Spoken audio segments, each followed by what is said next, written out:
Before beginning that first visual, we're going to talk for a few moments about what it means to transform data to get it ready for analysis. That Excel worksheet that we pulled in a few moments ago really didn't need any transformation. It was fine the way it was. That was examined in advance to put it in good shape so that we wouldn't spend a bulk of time at the beginning trying to understand what do I need to do with my data before I can do anything with it. But like I had said, much of the time, years ago, I was working as a consultant doing this and then still doing it for our customers here. All I did was the work of a data prep person. I was writing a lot of code to get data in a shape that we could use before we could actually go anywhere with it. Well, those days of programming for most people are long behind you. All you need to know how to do is click this button right here that says Transform Data.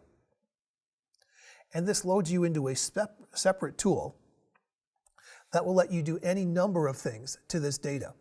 Now, this data is essentially clean data.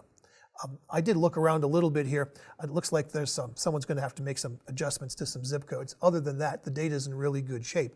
And as you look across these tools, everything from removing columns, changing columns, headers, and rows, I can split columns, replace one set of values with another set of values.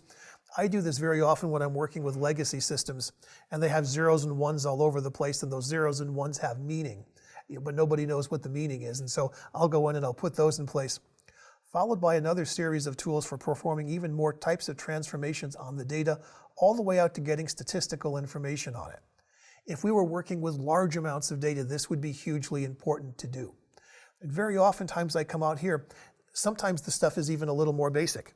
Sometimes when I'm importing text files, dates come in as text entries, not number values.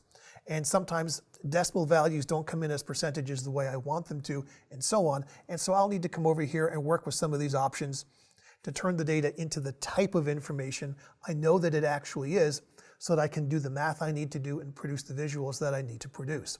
But I don't need to do that with this data right now. And like I said, this could be a course all unto itself. So what I'm going to do for the moment here is simply close this window. This will take me back to the main window, where I'm going to be just about ready to start building, but we have a few more things to talk about first.